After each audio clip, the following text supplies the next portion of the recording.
Hello, friends, and welcome back to r/ProRevenge. In our first story, OP elevated the pettiness to the perfect level. But before we begin, don't forget to subscribe to our channel if you're new here and turn on notifications so you don't miss a new video every single day. Elevator Karen. I live in an apartment building that went condo. Most of the owners rent their units out to someone else, so most of the people living here are tenants, not owners. Most of the owners are pretty cool, but some of them really suck and go out of their way to be a-holes to the renters. One Karen in particular is just really nasty. She threatened to have me evicted for playing with my son with sidewalk chalk in front of the building. She threatened my neighbor with the cops for playing with his kids with sparklers on the 4th of July. Anytime someone moves in, she tells them they aren't allowed to use the elevator. They are. She once threatened to call ICE on someone's movers because she heard them speaking Spanish. She's terrible. Anyway, this morning I'm walking home and I see her standing out front, so I picked up my pace to get inside before her. I heard her opening the front door just as I was getting into the elevator. As the elevator rose to my floor, I punched all the buttons, top floor first, and worked my way down, then the basement. Have a nice trip, Karen. You're the worst. And our second story. Go ahead, call the cops. I work as a manager of a cell phone carrier store. 2 locations ago, I had a lady that had upgraded her phone at a Best Buy mobile location and brought her phone into my store on her last day to put the phone in the prepaid shipping package. At that time, we didn't have the ability to take it in, and she literally had the shipping package with her. She was worried about returning the phone that she upgraded from too late and being charged for it. I let her know that she'd be fine, that I'd note the account stating that she came in, but there's no way to do it in my system and that I wouldn't be liable if a customer just dropped off a phone with no transactional movement. She insisted that we take the phone in. I nicely explained that it's not possible, but she started to tell and fake cry. Cringy crying to where other customers were trying not to laugh. I asked her to stop arguing and even went as far as to call the store where she went and get the account manager's contact info. The account manager would technically work for the same company as me, but a different channel. So I call him and he emails me the transaction info just so I can view it and confirm that she only had to send it in by dropping it off at a UPS drop location. She then refuses to, and I tell her, "This is your last warning. I'll call the police if you don't leave right now." So she sits down on the floor and says, "Go ahead, call the police," that she's not going anywhere. So I call the police. They took their sweet time coming out because it wasn't an emergency. They advised to call 911 anytime there's a refusal to leave or if someone needs to be escorted out, but I told them that it's not a real emergency. She said that I was yelling at her and harassing her and wouldn't help her. A lot of customers laughed, and honestly, some felt bad because they thought she might have had issues. The officer asks her to leave, and the woman goes, "You might as well trespass me." The cops asked if I wanted to, and I agreed. Her suggestion, not mine. So she fills out the double carbon copy, and everyone gets one for records. On her way out, she gets in my face and goes, "And by the way, I'm an attorney for the city of Mount Vernon / Whatcom County." I don't remember which one. I wish I could go back and review footage from that day. I had to file a security report since police were dispatched. I'm curious to know if corporate security record footage to just watch a woman sit down on the floor for almost 45 minutes while waiting for the police to arrive. I also wonder what customers' first impressions were seeing this lady just sitting right inside the front doors and blocking customers from being helped at that workstation. The trespass part made me laugh. Yeah, I agreed, just casually. And our next story. Karen ruins family dinner with her a-hole behavior. The summer of the year I turned 7, we were planning on visiting my aunt for a couple of weeks, who lived in the countryside and owned a 4-story house. Hearing its size, you'd think of a luxurious mansion. But it was a big but cheap house that my aunt bought not so long ago to live with her big family. Being a lady in her 60s, her kids already had families of their own, but they still lived together in that big house as one big family. My aunt was a sweet, lovely lady. She was like those grandmas that we saw in cartoons who would bake you some cookies and feed you like there's no tomorrow. So as you can see, this seems like a lovely visit. But the night we entered the house and were welcomed with hugs and kisses, we sat at a Thanksgiving-like dinner table, typical of my aunt, tired from a long trip to get here. Despite our exhaustion, we were laughing and chattered with each other and were having a good time. Reading this, you'd be curious as to how this lovely visit would turn into a vacation to hell. Well, we weren't the only visitors. As everyone was having dinner, excluding us, the children, we were already sent to sleep, the joyful moments were disturbed by the knocking on the front door.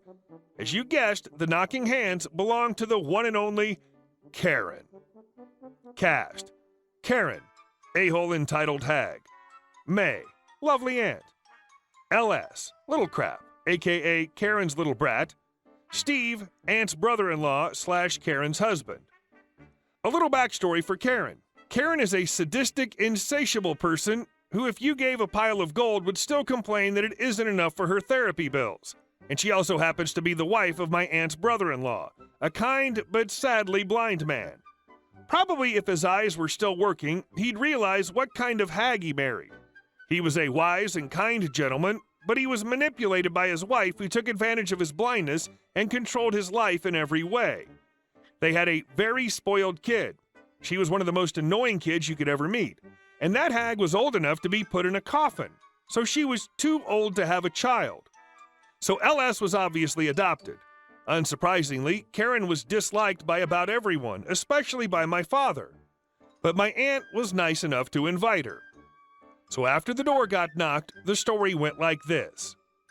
Dad: You didn't tell us you had more guests for the sleepover. May: Well, there's always room for more. As May opened the door, Karen's voice echoed through the room, and my father's face turned to an expression that showed regret. My father is a short-tempered person, especially towards people like Karen, and he and she have a history at dinner tables. If you got my father irritated enough, he wouldn't hide it. He would go all savage mode on you. As Karen joined them, she was guiding her blind husband with her daughter already nagging, and everyone fell silent only to welcome Karen, whose face was already unhappy with a forced hello coming out of her mouth. First, they ate and talked minimally, but it didn't take long for the crap to hit the fan. Karen first complains about the house and how crappy it is, also while LS throws a tantrum. Despite knowing it meant a lot to May, she said, "You know this house isn't worth the money. You should have bought something near the city, or at least livable instead of this crappy house." May was hurt by Karen's words, but she was able to stay nice and say, "For a house this size, it lined with my budget. Sure, it isn't that luxurious, but I like it." To which Karen replied with, "Well, then you have bad taste in houses." My dad was already irritated by Karen's presence and was held off by my mother, but those words were the final straw. "Money doesn't grow on trees as you get it from your husband's retirement income, Karen." Suddenly, everyone was surprised at the table, and my mom was trying to stop my dad like her life depended on it, but that failed once Karen almost choked on her second wine glass and said, "Why did you bring him here, May, huh? You know I hate this piece of crap." My father got angrier and angrier and yelled, "No, it's you that was not supposed to be here. Every time you come with your nagging kid, you ruin our night. You know that? Everyone at this table regrets being related to such an A of a person like you," my dad replied, as hell broke. Nobody was able to stop it as they continued. "Me? Do you hear that, May? This is unacceptable. I had a long flight, not just for you and your family to ruin it again. Listen here, May. Make him leave or I will leave."